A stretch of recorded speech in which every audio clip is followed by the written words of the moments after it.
Welcome to another edition of the Business and Personal Podcast. And today we have Peri Stone-Palmquist. She's the Executive Director of the Student Advocacy Center of Michigan.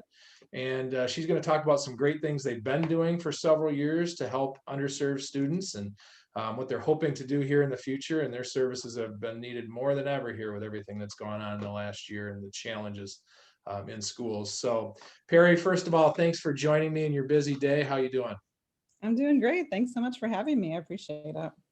Absolutely. I was on your site and just looking at all the great things that you guys have done over the years and thinking about the challenges, like I said, of the last year and how important what you guys do has become even, more so now. So first of all, just give people kind of an introduction to yourself and what the Student Advocacy Center is all about. Yeah, sure. I'll start with Student Advocacy Center. We have been around since 1975, and we believe education is a right, and that every child and every student, really is worthy of a quality education. And we do a lot of work with students who really struggle in school. Um, They are the students who may be getting suspended, expelled, failing school. They may have disabilities, they may be in foster care. So just really have some significant challenges, but so much resiliency and so much possibility with the right supports. So that's the work that we do. We are headquartered in Ypsilanti, Michigan.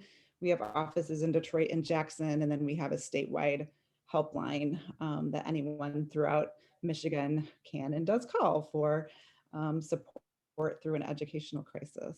And we provide more intensive support in those three offices. So we provide education advocacy one-on-one for families and some mentoring. And then just do some systems level work because we know our systems could be working better. So can we get more education equity funding?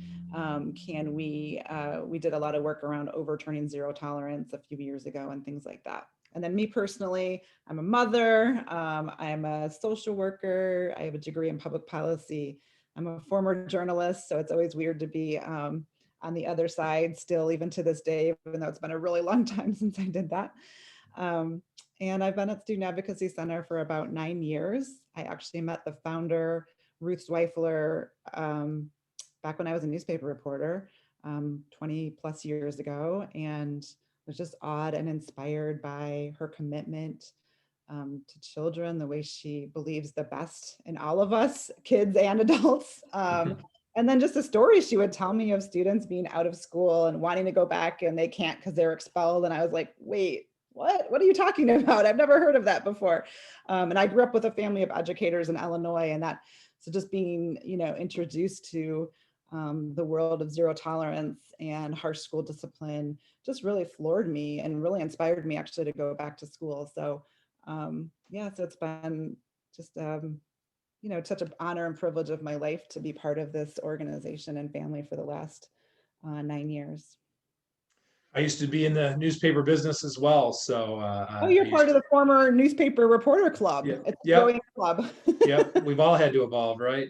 Those were good years, but there's life beyond newspapers, as we can see with the great work that you're doing. So, when you think back, this was formed in 1975, like you said, and the need was great there. And I think you just see the need increase over the years. And then, as I said, pandemic hits last year, and now you have all these kids at home, quarantine school situations that make it just the challenges were already there and that piled it on even more. So what are some things that you've seen over the last year where your need has been even greater? Yeah, and I think if it's okay, I just want to say, like, as this was happening, as it became clear that we would be shifting to online school, I had such a um, pit in my stomach because for many, many years, students with discipline issues, students whose behavior manifests with behavior, um, they they've been pushed to virtual schools for many years. That's been increasing. And so we already knew from very firsthand experiences how challenging that is because these kids who have behavioral issues often have academic issues, like they might be high schoolers reading at an elementary level and really struggling. So to put them on a computer and expect them to do well is just ridiculous. And so we've been fighting that already. And then we're like, now everyone's going to be doing this. So what do we need to do? Because the only time we've really seen it work well is if that student has an adult, a caring adult, like sitting right next to them or checking in quite frequently. And, most of our families are single parent households. The parents often juggling multiple jobs. And so it just isn't realistic to think. And I certainly can attest now as we're a 2-parent household, and we have struggled to keep at least one of our children engaged, and the kind of support that they need is quite a lot doing it virtually, right? So, so we had that concern, but we are all about being as responsive and really listening to our families as possible. And so I'm just incredibly proud of our team and the way that they did pivot. We started out really early. We created a needs assessment tool that we actually shared out with our community partners, and we know many of them used it. So our team is out asking families right away, do you need food? Do you remember back in those days, there was like the shortage of toilet paper and everything. And so my team just really assessed and got stuff out to families. We had staff collaborating with school districts on that, the food distribution. They were out volunteering. We were getting books out. So that was really what happened really early on. And they were so creative. They would do video game connects, when we didn't really know what was going on. So we did do some virtual connects and some outdoor connects. And then this last summer did a lot of stuff outside in person with our students. All the school meetings have become virtual. And I think we've been kind of pleasantly surprised at how that's worked and how it's been easier for sometimes our families to be able to, because transportation was an issue. So we often pre-pandemic would drive families to an IEP meeting or a school discipline hearing or whatever, because they don't have transportation.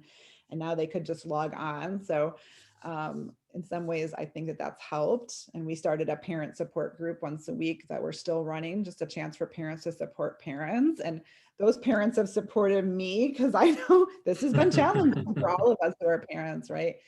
And then, this school year, we've continued to just do those things. We're we've been meeting families in their homes, in the community, virtually as needed, trying to have that frequent contact, doing the school meetings virtually, really. And we've always tried to meet the needs really broadly. And we don't necessarily always have advertised that, but if a youth who's homeless or in foster care is like, I don't have any food, we're like, well, we'll buy you food. So we've just continued those practices. I think they've just become even more important. And then the other thing we've done is some virtual tutoring. And actually some of our tutors did meet outdoor, but that's been a huge help. We've had great volunteers. I've been so impressed. I think I was a little skeptical. I'm like, how is this going to work? But I think in some ways it worked for some of our students even better, because the connection, like getting transportation to X, Y, or Z is much harder than just logging on. And our students are getting more used to that. And so we had one student who was failing math and just really struggling. And she just really connected with her tutor. She's like, I love my tutor. And she turned her grade around and to an A. It was like amazing to me. So those are some of the things that that we've been trying to do. But it has been a brutal year, as I'm sure anyone could tell you. We've had many more students attempt suicide, struggle with suicidal thoughts. And, I'm proud of my team and the relationships that they build with our students, because the students trust them to share that information. But of course, it's heart-wrenching and scary. And it's a lot for anyone to, there's just so much despair. You can spiral down. You can spiral down.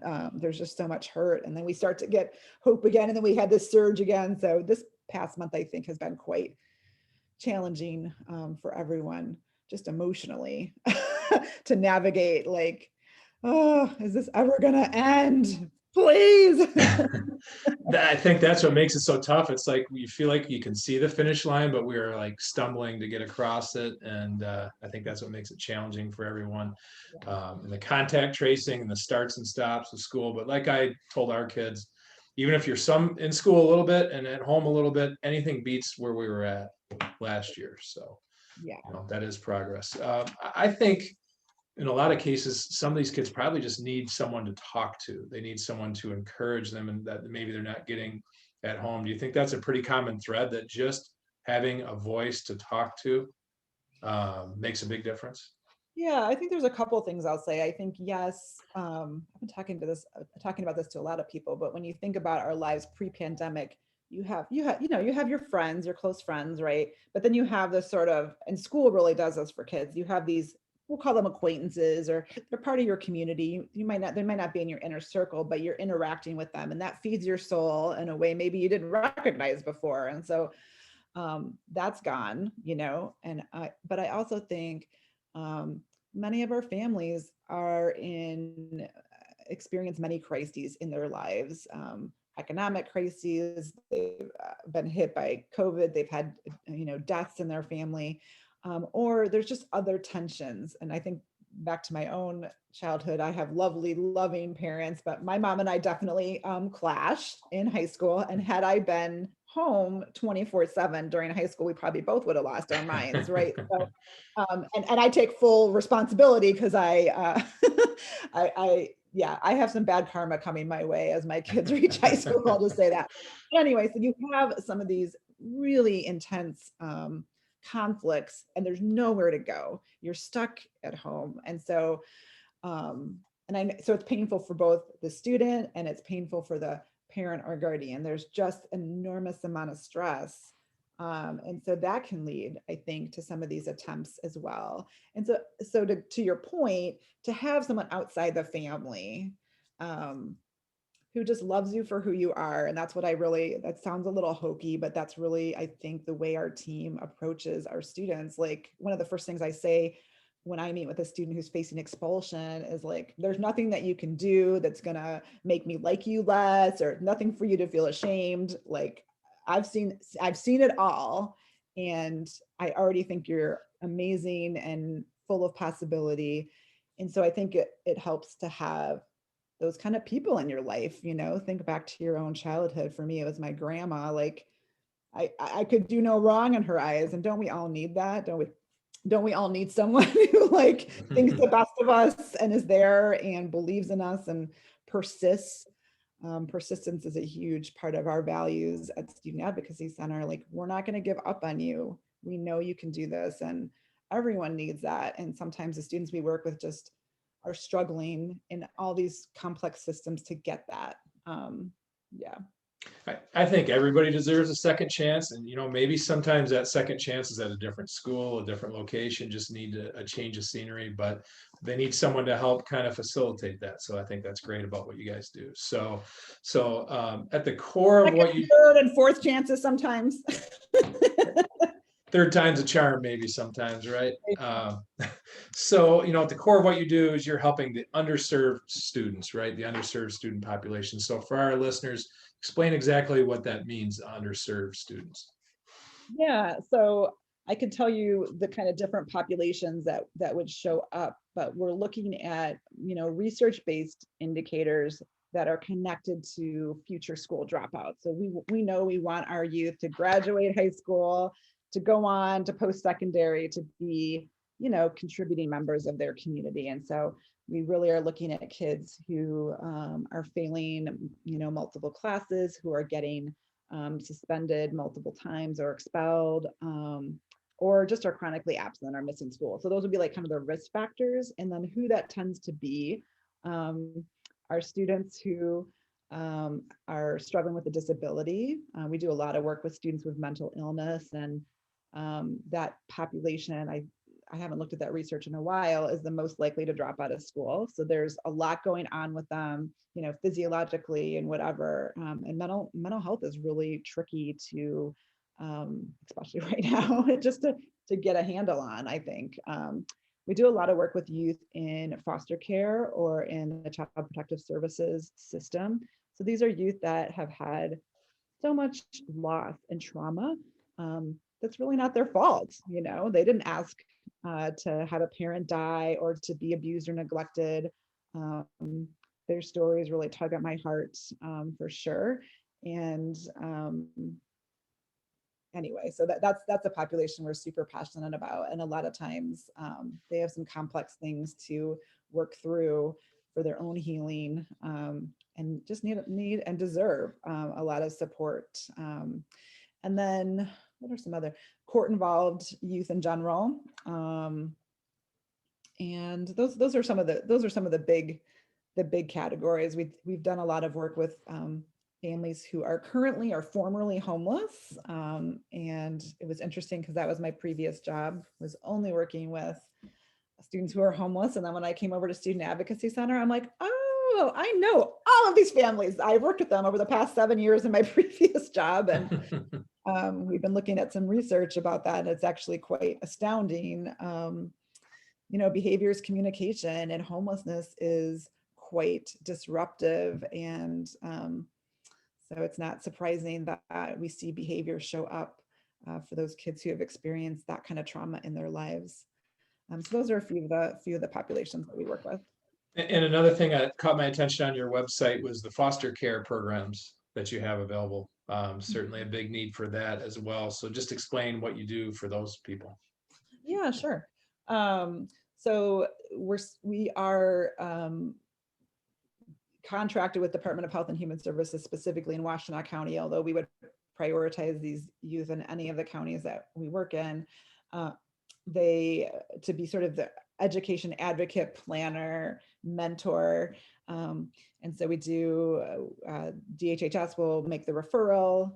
And like any of we do a lot of the same services that we would do for anyone. We're really assessing what their needs, what their rights are, what their options are, what's going to work for them or not work for them. A lot of those students have had a lot of school disruption, or they've been, you know, and home disruption. They have, especially teens in the foster care system. It blows my mind every time how many placements they've had. So we really try to stabilize school for them, help them figure out a plan for graduation.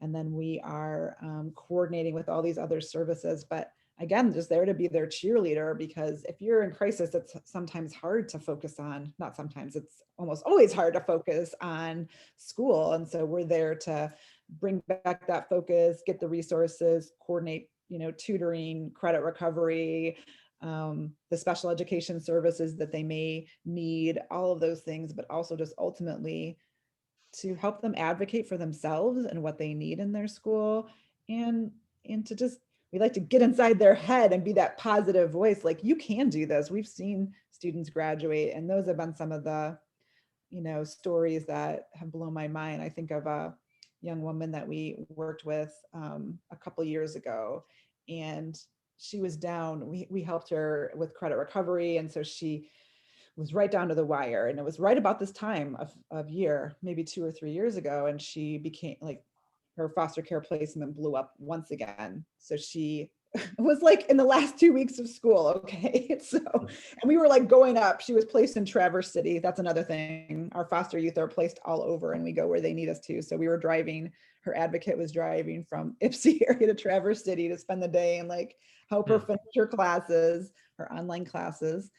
And then she lost her placement and was like in a hotel, but it was going to take a while for the payment to come. So we're like, we're paying for the hotel room. Like, we're there. She graduated by the, like, it just barely happened, but like, we had to show up like that last 2 weeks. Like, there was just this crisis going on, and you think that can happen to anyone, but if you don't have someone there to support you, then what happens? So. Wow, that's fantastic. I was going to have the success stories at the end, but man, Sorry. that's a good one. I'll weave them Yeah, in. that's, well, I'm sure there's so many that you could talk about for sure. Well, so great stuff for the foster care. And then what about the special education programs that you have? Certainly a big need for that as well. Yeah, and that's been really quite a focus this school year as well. But, you know, students who have a disability have rights under federal law, and quite frankly, they're confusing and complicated for anyone to navigate, I think, having done that myself, even with my own child with a very minor disability many, many years ago. It's a lot to navigate. So we really help them understand again what their rights are. We have a lot of situations where families have been asking for help for many years, and for whatever reason, the schools have been unresponsive to them. And so it's really about stepping in and saying, wait a minute, the schools are obligated under federal law to really be evaluating students to see if they do have a disability, and then creating a plan for them that's really individualized and can really meet their needs so that they can be successful in school. Just because they learn differently or need special supports doesn't mean they're less worthy, right, of an education. And so it's really navigating that process and being really collaborative with the schools. I know a lot of times people hear the word advocate and they assume we like go into these meetings and are pounding our fists, and there are certainly advocates like that. That is not our value or how we try to do things. We believe public education is so important. We believe teachers and the school staff are heroes, and we want to partner with them. But we also are there really for our families, students, for their voices to be heard in those crazy meetings. I mean, if anyone's been to an IEP meeting, it's like all of these professionals and then you as a parent, and you're like, I don't know what questions to ask. I don't know how to push here or there. It's very intimidating. And so I know our families really appreciate having a caring person by their side to kind of slow down the process, to explain, and to really make sure that it always blows my mind, those meetings, like maybe we should talk to the student. Like they might have some ideas of like what's going to work for them, even at a very young age. So yeah, this year has been particularly challenging as you're trying to figure out what those accommodations should look like while you're at home. Yeah. Yeah, I bet.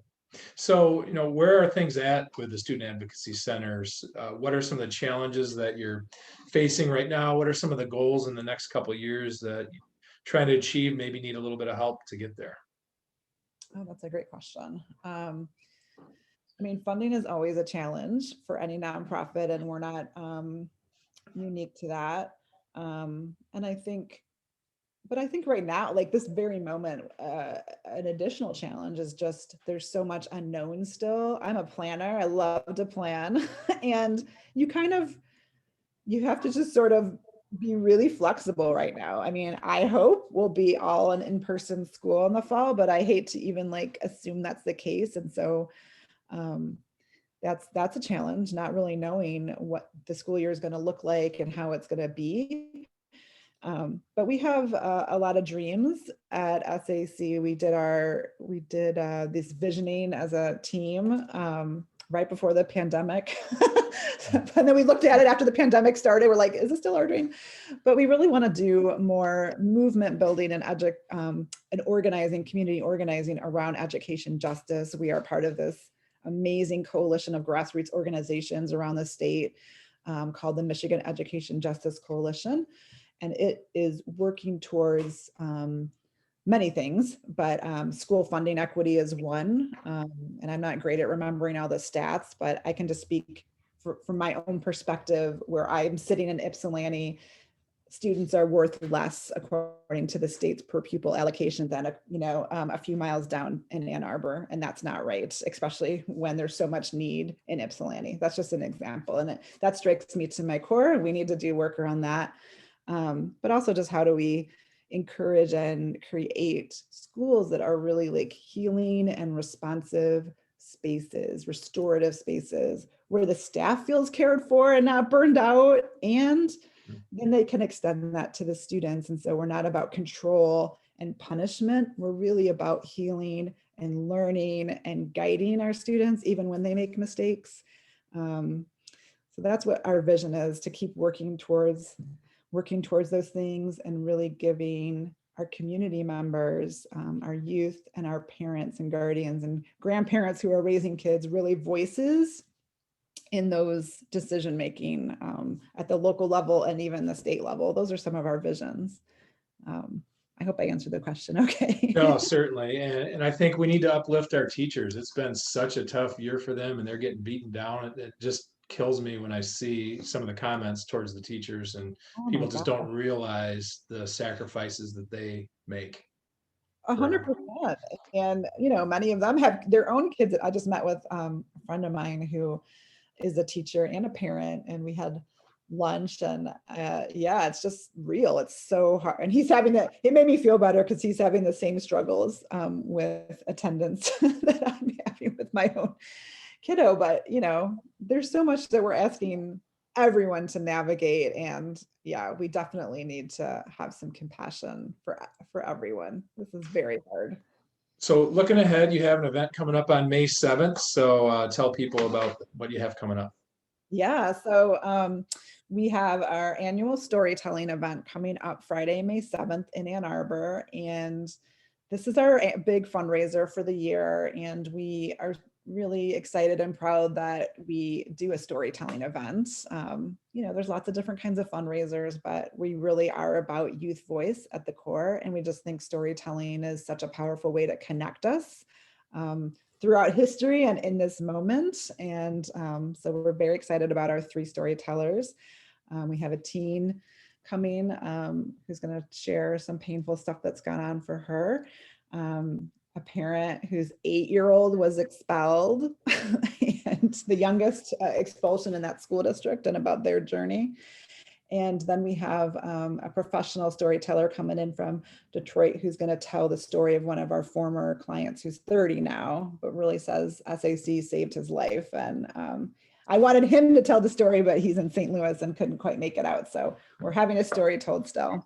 So it'll be a drive-in event. We want people to come together. I'm like, I cannot do another virtual event. I mean, people can watch it live stream if they want, but so you'll be able to listen to it in your car. Hopefully it'll be beautiful. And there's, you know, the CDC guidance just came out. We can be outside, physically distanced from people, so people can bring chairs and sit outside their car too. But I just want to connect with people. I miss Oh, people. I know.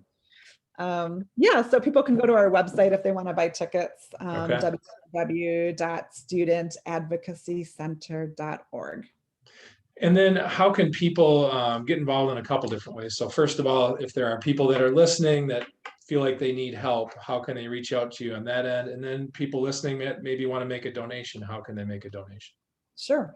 So if people need help, our helpline is our statewide student right helpline is available. And there's 2 main ways that people can access that. So they could email helpline@studentadvocacycenter.org, and we'll have someone get back as quickly as possible.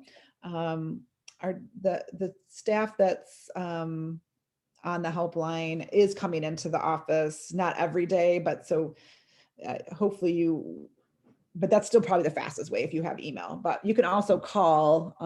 It's just that sometimes they're working remotely and sometimes they're in the office trying to be careful with COVID. So the phone number is 734-482-0489. And then if people, and I'll just say the other thing, if people want to, or maybe interested in tutoring, they think that that's their gift. Not my gift personally. But if that's one of your gifts, you can also email us. Contact@Student Advocacy Center would probably be the best email to use. We're always looking for tutors. And yeah, people want to donate, just go to our website, and it's pretty obvious. There's a little place you can link. So it's studentadvocacycenter.org. Very good. Well, we love what you guys are doing there. I was so glad to get you on here to get the information out there. I'm sure there's a lot of people that even don't know you exist. So, you know, even if we can help one person out today by getting this message out there is well worth our time. So again, Peri, thanks so much for coming on. Thank you so much for having me. I appreciate it. All right. Thank you.